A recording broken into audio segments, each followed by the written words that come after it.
Jom jamah cicit. Hari ni kita jamah kat mana? Hari kita jamah di Galus Signature Thai Kitchen di Asia Mall, Dato' On.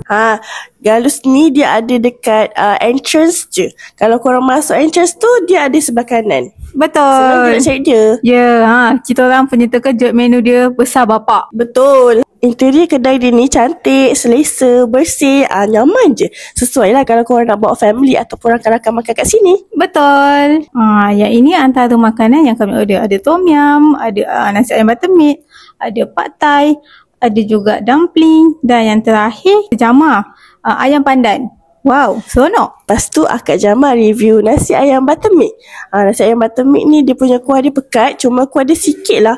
Rasa macam tak cukup pula. And then Akak Jamah dumpling, cuma kuah dumpling ni agak masin sedikit. And then ada Jamah makan apa tu? Dia Jamah makan tom yum. Tengoklah tu, isi dalam dia banyak. Walaupun nampak bekas tu macam kecil, tapi cukup untuk kami menjamah lah. Lepas tu kan, boleh tengok tu, dia punya kuah pekat. Dan rasa tom yum dia tak sama macam tom yum yang korang pernah rasa kat luar sana. Yang ini pula pad thai. Tengoklah tu, udang dia besar, ada 2 ekor tau. Jadi tak bergaduh lah dengan Akak Jamah.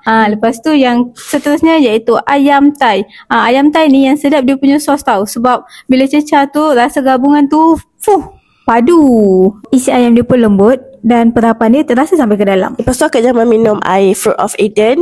Air ni air suam lah. Lepas tu rasa dia rasa wangi-wangi, macam ada rasa roselle gitu. And then Akak Jamah minum air matcha strawberry frappe.